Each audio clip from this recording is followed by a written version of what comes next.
الحمدللہ الحمدللہ رب العالمین والعاقبۃ للمتقین والصلاة والسلام علی رسولہ الکریم اما بعد فاعوذ باللہ من الشیطان الرجیم بسم اللہ الرحمن الرحیم الا بذکر اللہ تطمئن القلوب آمنت باللہ صدق اللہ العظیم وصدق رسولہ النبی الکریم الامین ان اللہ وملائکتہ یصلون علی النبی یا ایہا الذین آمنوا صلوا علیہ وسلموا تسلیما الصلاۃ والسلام علیک یا سیدی یا رسول اللہ وعلی آلک واصحابک یا سیدی یا حبیب اللہ الصلاۃ والسلام علیک یا سیدی یا رسول اللہ وعلی آلک واصحابک یا سیدی یا نور اللہ الصلاۃ والسلام علیک یا سیدی یا خاتم النبیین وعلی آلک واصحابک یا سیدی یا خاتم المعصومین مولانا صلی وسلم دائما ابدا علی حبیبک خیر الخلق کلہم هو الحبیب الذی ترجى شفاعته لكل حول من الاحوال مقتحم محمد ذکرہ روح لانفسنا محمد شکرہ فرد علی الامم یا رب صلی وسلم دائما ابدا علی حبیبک خیر الخلق کلہم۔ اللہ تبارک و تعالی جل جلالہ وعم منوالہ وَأَعْظَمَ شَانُهُ وَأَتَمَّ بُرْهَانُهُ کی حمد و ثنا اور حضور شافی و منشور دستگیر جہاں غم سار سما سید سرورہ احمد مجتبیٰ جناب محمد مصطفیٰ صلی اللہ علیہ وسلم کی پاک بلند بارگاہ میں ہدیہ درود و سلام کا نذرانہ عرض کرنے کے بعد سامنے کرام جس طرح کے ایک آیت مبارکہ اس کا کچھ حصہ تلاوت کیا، دعا ہے کہ خالق کائنات جل جلالہ مجھے حق سچ بیان کرنے کی اور ہم سب کو سن سنا کر یاد رکھ کر عمل کرنے کی توفیق عطا فرمائے۔ سامنے کرام آج جس موضوع پر چند باتیں آپ حضرات کے سامنے عرض کرنی ہیں وہ ہے ذکر اللہ کی برکتیں۔ اب رب ذوالجلال کے ذکر کے لحاظ سے قرآن مجید برہان الرشید میں ارشاد فرمایا الا بذکر اللہ تطمئن القلوب، کہ بے شک سن لو اللہ کی یاد ہی میں دل کو چین ہے، یعنی کہ اگر بندہ مومن چاہتا ہے کہ اس کو دلی طور پر اطمینان حاصل ہو، سکون حاصل ہو، اگر وہ چاہتا ہے کہ اسے کسی قسم کا چین مہیا ہو، تو رب ذوالجلال نے اس کا ذکر خود فرما دیا، اے بندہ مومن اگر تو مجھے یاد کرے گا تو میں تجھے دلی طور پر بھی سکون عطا کر دوں گا، میں تمہیں ذہنی طور پر بھی ہر قسم کی پریشانی سے تمہیں آزاد کر دوں گا۔ اب بندہ مومن پر اس لحاظ سے کہ وہ رب ذوالجلال کا کس قدر ذکر کرے اور وہ رب ذوالجلال کو یاد کرے تو رب ذوالجلال اسے دلی طور پر سکون عطا فرما دے۔ اب اسی طرح ایک بہت بڑے بزرگ گزرے ہیں، انہوں نے اس لحاظ سے اس بات کو ذکر فرمایا ہے، تفسیر خازن اور روح البیان کے اندر اس بات کو ذکر کیا گیا کہ امام غزالی رحمۃ اللہ تعالی علیہ آپ فرماتے ہیں حضرت عثمان مغربی رحمۃ اللہ تعالی علیہ سے کہ ان کے ایک مرید نے ان سے اس لحاظ سے سوال کیا، عرض کیا کہ حضور ایسا ہوتا ہے کہ دل کی رغبت کے بغیر بھی میری زبان سے رب ذوالجلال کا ذکر جاری رہتا ہے، تو آگے سے فرمایا یہ بھی تو رب ذوالجلال کا شکر ادا کرنے کا مقام ہے کہ تمہارے ایک عضو یعنی کہ زبان کو اللہ تعالیٰ نے ذکر کی توفیق بخشی ہوئی ہے۔ یعنی کہ اس نے عرض کیا کہ حضور ایسا بعض اوقات میرے ساتھ ہوتا ہے کہ میں دلی طور پر توجہ کے ساتھ رب ذوالجلال کا ذکر نہیں کرتا، لیکن زبان سے رب ذوالجلال کا ذکر جاری رہتا ہے، تو کیا اس لحاظ سے یہ عمل درست ہے؟ تو آپ نے اس کا جواب دیتے ہوئے آپ فرماتے ہیں کہ ہاں اے بندہ مومن، یہ بھی تو رب ذوالجلال کا شکر ادا کرنے کا مقام ہے کہ رب ذوالجلال نے تجھے یہ توفیق عطا فرمائی ہے کہ اگرچہ ظاہری طور پر تیرا دل اس طرف متوجہ نہیں ہوتا کہ تو دلی طور پر بھی توجہ کے ساتھ رب ذوالجلال کا ذکر کرے، لیکن رب ذوالجلال نے تیری زبان کو یہ توفیق عطا فرمائی، ذہنی طور پر تیرا ذہن تیرا دل کسی اور طرف ہوتا ہے، لیکن زبان سے تو پھر بھی رب ذوالجلال کا ذکر کرتا رہتا ہے، تو یہ بھی رب ذوالجلال کی دی ہوئی توفیق ہے کہ اس نے تیری زبان کو یہ توفیق عطا فرما دی ہے۔ اب اس لحاظ سے آگے آپ نے ایک اور چیز کا ذکر فرمایا۔ دوسرے نمبر پر آپ آگے فرماتے ہیں کہ جس کا دل اللہ تعالیٰ کے ذکر میں نہیں لگتا، اسے بعض اوقات شیطان وسوسہ ڈالتا ہے، یعنی کہ اگر بندہ ذکر کرے لیکن اسے دلی طور پر اس کا سکون حاصل نہیں ہوتا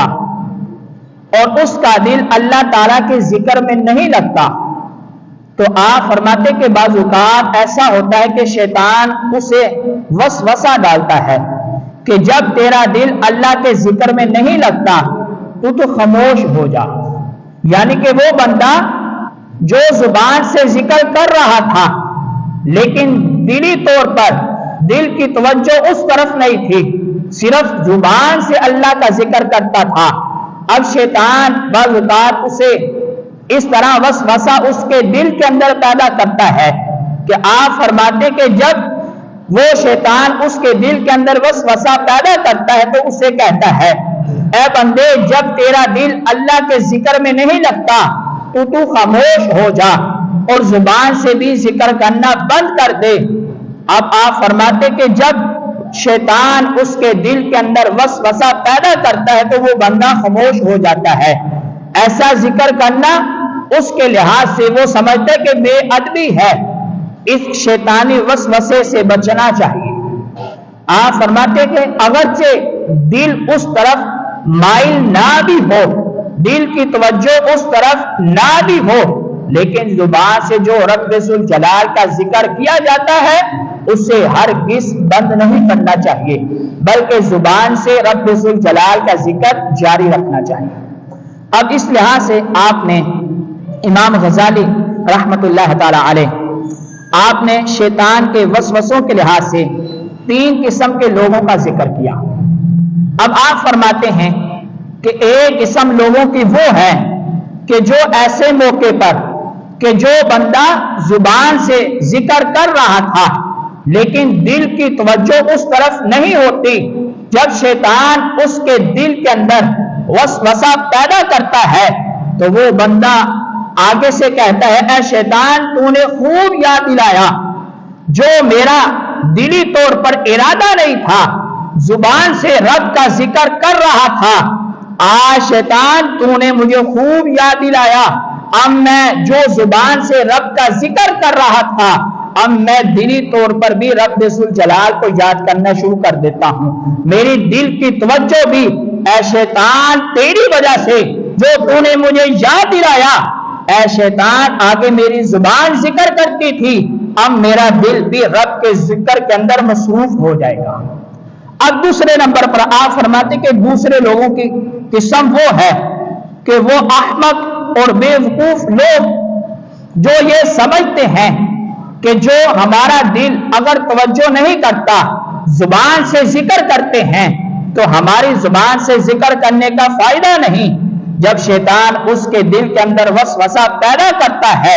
تو سامنے کرام آپ فرماتے کہ وہ لوگوں کی قسم وہ زبان سے بھی رب کا ذکر کرنا بند کر دیتے ہیں اور سمجھتے ہیں کہ ہم نے اچھا کام کیا، حالانکہ آپ فرماتے کہ وہ شیطان کے وسوسے کے اندر آ کر انہوں نے بہت بڑی بے وقوفی کی ہے،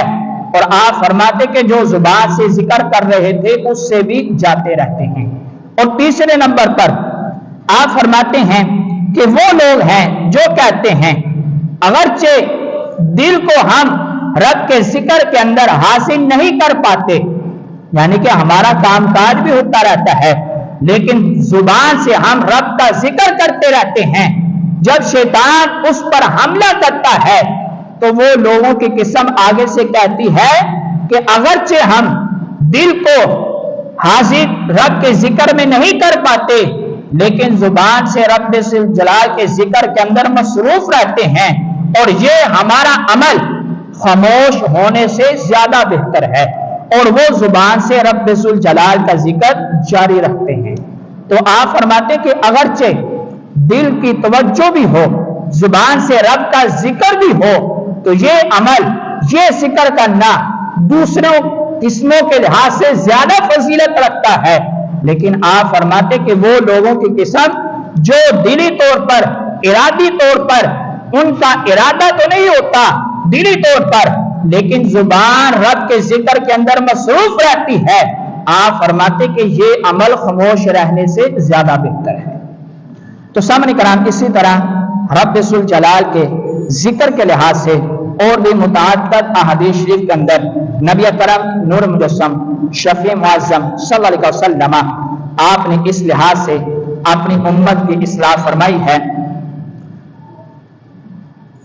مثال کے طور پہ حدیث شریف کے اندر یہ بات موجود ہے کہ نبی کرم نور مجسم شفیع معظم صلی اللہ علیہ وسلم آپ نے اپنی ازواج مطہرات رضی اللہ عنہن آپ کو ذکر کرنے کے لحاظ سے اس بات کی ترغیب دی اور یہ عمل بتایا۔ المستدرک کے اندر یہ حدیث پاک موجود ہے، حضرت ام کلثوم رضی اللہ عنہا بنت ابی بکر رضی اللہ عنہ سیدہ عائشہ صدیقہ رضی اللہ عنہا سے روایت کرتی ہیں کہ ایک مرتبہ حضرت ابو بکر صدیق رضی اللہ عنہ رسول اللہ صلی اللہ علیہ وسلم کے پاس سے آئے اور آپ سے کوئی ایسی بات کرنے لگے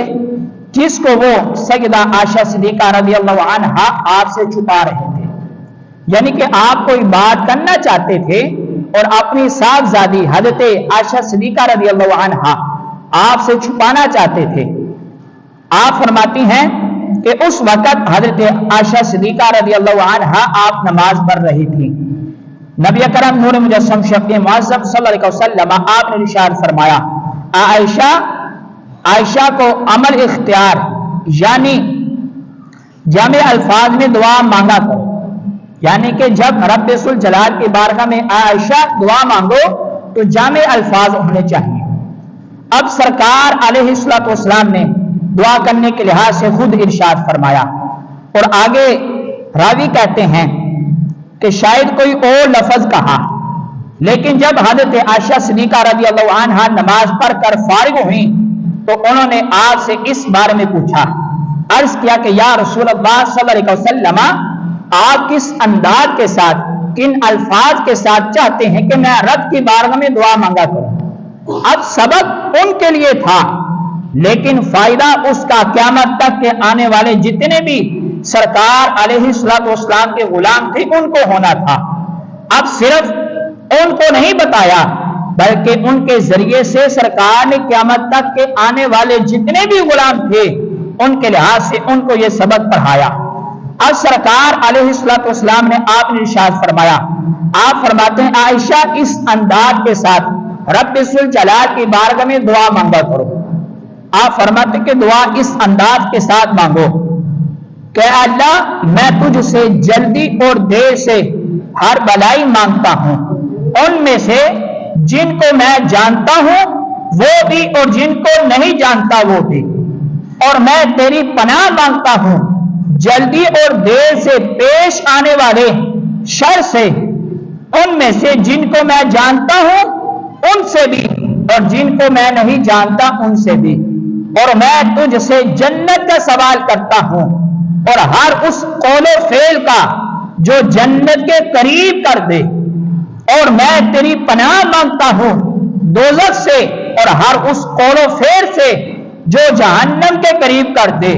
اور میں تجھ سے وہ تمام بلائیاں مانگتا ہوں جو تیرے بندے اور رسول اللہ صلی اللہ علیہ وسلم نے مانگی،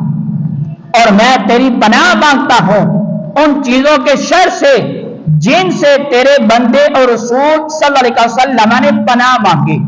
اور میں تجھ سے یہ سوال کرتا ہوں کہ تم میرے لیے کسی معاملہ میں جو بھی فیصلہ کرے اس کا انجام میرے حق میں بہتر ہو۔ اب یہ جامع کلمات سرکار علیہ الصلوۃ والسلام آپ نے اپنی ازواج مطہرات رضی اللہ عنہن کو بتائے کہ سرکار علیہ الصلوۃ والسلام نے اس انداز کے ساتھ اپنی ازواج کو دعا مانگنے کا کہا، اور سرکار کے قیامت تک جتنے بھی آنے والے غلام تھے ان کو یہ سبق پڑھایا، اے میرے غلاموں، جب بھی تم رب ذوالجلال کی بارگاہ میں دعا مانگو،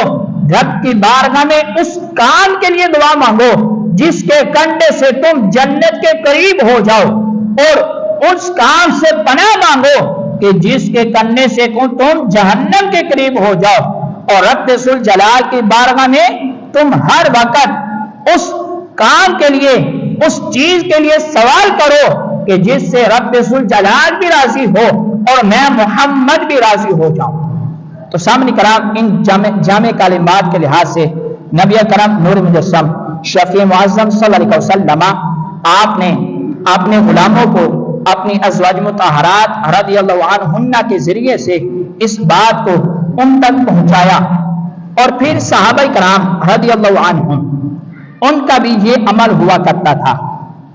اور سرکار علیہ الصلوۃ والسلام آپ نے ان کو اس انداز کے ساتھ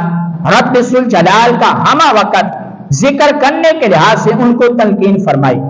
مسلم شریف کے اندر یہ حدیث پاک موجود ہے، حضرت ابو ہریرہ رضی اللہ عنہ آپ فرماتے ہیں کہ نبی اکرم نور مجسم شفیع معظم صلی اللہ علیہ وسلم آپ مکہ شریف کے راستے میں جا رہے تھے کہ ایک پہاڑ پر سے آپ کا گزر ہوا، اور اس پہاڑ کو جمدان کہا جاتا تھا۔ اب یہ جمدان جو پہاڑ تھا یہ مدینہ شریف کے قریب اور مکہ معظمہ کے راستے پر تھا۔ آپ فرماتے ہیں کہ جب صحابہ کرام رضی اللہ عنہم نے جب سرکار صحابہ کے سمیت اس پہاڑ سے گزر رہے تھے جسے جمدان کہا جاتا ہے، تو صحابہ نے فرمایا چلو یہ جمدان ہے، سبقت لے جائیں جدا رہنے والوں سے۔ اور سرکار علیہ الصلوۃ والسلام کے جب صحابہ نے یہ کہا تو صحابہ نے عرض کیا کہ یا رسول اللہ صلی اللہ علیہ وسلم الگ رہنے والے کون ہیں، یعنی کہ ہم سے جدا رہنے والے کون ہیں؟ تو سرکار علیہ الصلوۃ والسلام آپ نے ارشاد فرمایا اے صحابہ، ہم سے جدا رہنے والے اور سبقت لے کر جانے والے وہ ہیں کہ جو رب ذوالجلال کو بہت زیادہ یاد کرنے والے ہیں۔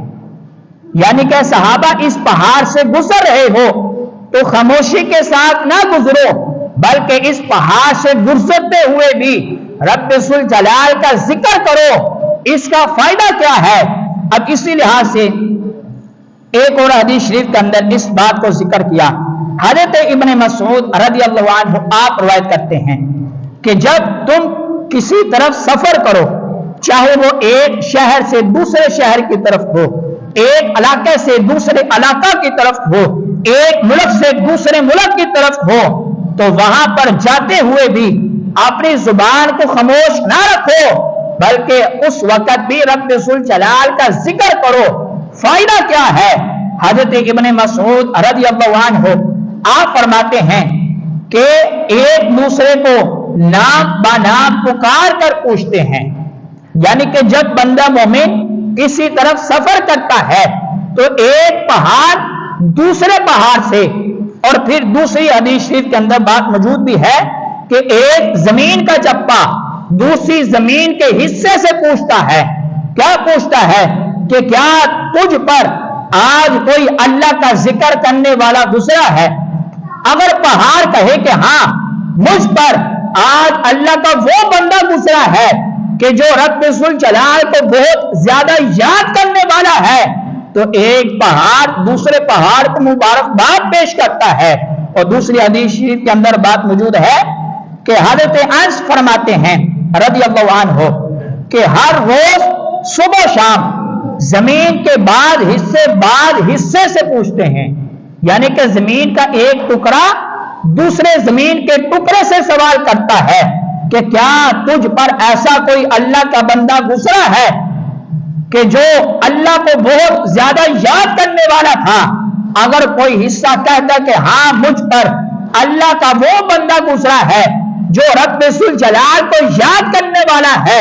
تو وہ زمین کا حصہ دوسرے زمین کے حصے کو کہتا ہے اے زمین کے حصے تو مجھ سے زیادہ فضیلت رکھنے والا ہے۔ وجہ کیا؟ کہ وہ بندہ جب سفر کرتا ہے اپنے سفر کے دوران موبائل پر اپنا ٹائم ضائع نہیں کرتا۔ وہ بندہ جو سفر کرنے والا ہے کسی فضول باتوں کے اندر اپنا وقت ضائع نہیں کرتا، بلکہ وہ سفر کرنے والا بندہ ایسا ہے کہ جو سفر کرتے ہوئے بھی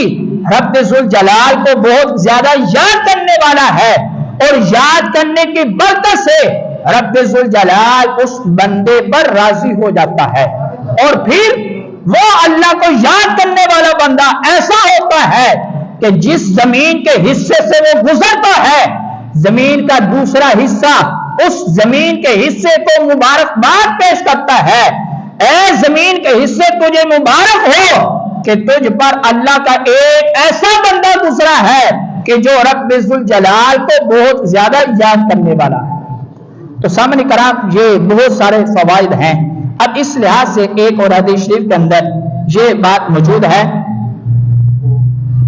کہ آج رب ذوالجلال کے ذکر کے لحاظ سے بھی مختلف قسم کے اور عجیب قسم کی باتیں کہی جاتی ہیں۔ اب دیکھ لیا جائے کہ رب ذوالجلال کا ذکر کرنے کے لحاظ سے، سرکار علیہ الصلوۃ والسلام کی ذات پر درود و سلام پڑھنے کے لحاظ سے کوئی وقت خاص نہیں کہ فلاں وقت میں کرو فلاں وقت میں نہ کرو۔ حالانکہ نماز کے لحاظ سے پابندی ہے کہ اگر تم نے رب کی بارگاہ میں سجدہ ریز ہونا ہے فلاں وقت میں ہونا ہے، فلاں وقت میں سرکار نے منع فرمایا۔ اب اس لحاظ سے مطلقاً جو بندہ نماز کے علاوہ رب ذوالجلال کا ذکر کرنا چاہے، سرکار کی ذات پر درود و سلام پڑھنا چاہے، اس کے لحاظ سے کوئی پابندی نہیں، جب چاہے جس وقت چاہے رب ذوالجلال کا ذکر کر سکتا ہے، سرکار علیہ الصلوۃ والسلام کی ذات پر درود و سلام پڑھ سکتا ہے۔ اب اس لحاظ سے ایک حدیث شریف مشکاۃ شریف کے اندر یہ بات موجود ہے اور ہمارے معاشرے کے اندر کہا بھی جاتا ہے۔ اب اس حدیث شریف سے آپ اندازہ لگا بھی سکتے ہیں۔ حضرت جابر رضی اللہ عنہ آپ حضرت سعد بن معاذ رضی اللہ عنہ کی تدفین کا واقعہ بیان فرماتے ہیں کہ حضرت جابر رضی اللہ عنہ آپ فرماتے کہ جب حضرت سعد بن معاذ رضی اللہ عنہ کو دفن کیا جا رہا تھا، قبر کے اندر ہم نے اتارا اور ہمارے ساتھ پیارے محبوب علیہ الصلوۃ والسلام آپ بھی تشریف فرما تھے کہ جب ہم نے حضرت سعد بن معاذ رضی اللہ عنہ کو تدفین کیا، ان کو قبر کے اندر اتارا، قبر پر جب مٹی ڈالی جا رہی تھی، مٹی ڈالنے کے بعد ان کو تدفین کرنے کے بعد نبی کرم نور مجسم شفیع معظم صلی اللہ علیہ وسلم آپ نے تسبیح پڑھی۔ ہم نے بھی سرکار کی طرف دیکھ کر تسبیح پڑھنا شروع کر دی۔ ایک طویل تسبیح پڑھنے کے بعد سرکار علیہ الصلوۃ والسلام نے تکبیر پڑھی۔ تکبیر پڑھنے کے بعد ہم نے بھی دیکھا، ہم نے بھی سرکار کے ساتھ تکبیر پڑھی۔ اب تکبیر کے لحاظ سے ایک اور حدیث شریف کے اندر یہ بات موجود ہے، المستدرک کے اندر نبی کرم نور مجسم شفیع معظم صلی اللہ علیہ وسلم آپ نے اس لحاظ سے اس بات کو ذکر فرمایا ہے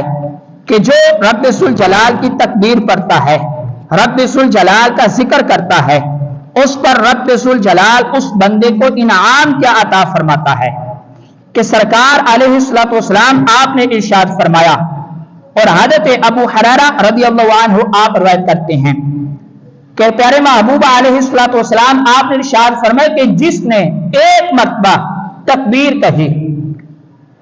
ایک مرتبہ تکبیر کہی، اس کے لیے 20 نیکیاں لکھ دی جاتی ہیں اور رب ذوالجلال اس کے 20 گناہوں کو معاف فرما دیتا ہے۔ آگے سرکار فرماتے ہیں کہ جو ایک مرتبہ سبحان اللہ کہے، اس کے لیے 20 نیکیاں لکھ دی جاتی ہیں اور رب ذوالجلال اس کے 20 گناہوں کو معاف فرما دیتا ہے۔ اور پھر آگے سرکار فرماتے کہ جو ایک مرتبہ الحمدللہ کہے اس کے لیے رب ذوالجلال 30 نیکیاں لکھتا ہے اور رب ذوالجلال اس کے 30 گناہوں کو معاف فرما دیتا ہے۔ اور یہ حدیث شریف کے لحاظ سے اب آگے سرکار فرماتے ہیں صحابہ کرام رضی اللہ عنہم کہ جب ہم حضرت سعد بن معاذ رضی اللہ عنہ کو دفن کر چکے تھے، سرکار علیہ الصلوۃ والسلام آپ نے تسبیح پڑھی، ہم نے بھی سرکار کی طرف دیکھ کر تسبیح پڑھی، سرکار نے تکبیر کہی، ہم نے بھی سرکار کی طرف دیکھ کر تکبیر کہی، یعنی کہ رب ذوالجلال کا ذکر کیا۔ اور موقع بھی کیا تھا کہ قبر شریف کے قریب کھڑے ہو کر، آج کہا جاتا ہے مر گیا مٹی میں مل گیا، سرکار کا عقیدہ کیا تھا، سرکار نے آگے صحابہ کو کیا سکھایا تھا۔ سرکار فرماتے ہیں کہ ہم حضرت سعد بن معاذ رضی اللہ عنہ آپ کو دفن کرنے کے بعد سرکار علیہ الصلوۃ والسلام نے یہ عمل مبارک کیا اور قبر کے قریب کھڑے ہو کر کیا، اور صحابہ نے بھی سرکار کی طرف دیکھ کر کیا، سرکار نے تسبیح پڑھی، تکبیر کہی، صحابہ نے بھی دیکھ کر پڑھا۔ اب صحابہ نے آگے سے عرض کیا کہ یا رسول اللہ صلی اللہ علیہ وسلم کیا ماجرا بنا، آپ نے تسبیح پڑھی، تکبیر پڑھی، اس کی وجہ کیا ہے، اس کی حکمت کیا ہے؟ اگرچہ آپ نے پڑھا، ہم نے آپ کی طرف دیکھ کر پڑھنا شروع کر دیا، اس کی وجہ کیا تھی؟ تو سرکار علیہ الصلوۃ والسلام آپ نے ارشاد فرمایا کہ اس نیک سارے بندے پر رب ذوالجلال کی طرف سے، یعنی کہ حضرت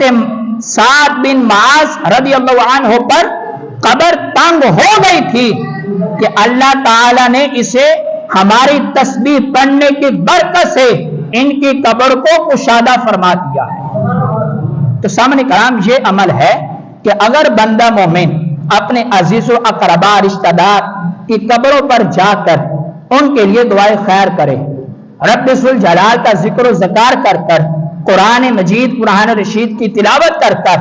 اس کا ایصال ثواب اپنے عزیز و اقربا کو، چاہے وہ گھر میں بیٹھ کر کرے، چاہے وہ مسجد میں بیٹھ کر کرے، یا پھر کسی محفل پاک کے اندر بیٹھ کر کرے، یا پھر ان کی قبروں پر جا کر کرے، تو اس کا فائدہ پڑھنے والے کو بھی ہے، اور جن کے لیے دعا کی جائے رب ذوالجلال ان پر بھی اپنی رحمت کا نزول فرما دیتا ہے۔ تو سامنے کرام یہ رب ذوالجلال کے ذکر کے لحاظ سے چند باتیں تھیں۔ دعا کہ خالق کائنات جل جلالہ ہمیں دین کو سیکھنے کی، سمجھ کر عمل کرنے کی توفیق عطا فرمائے۔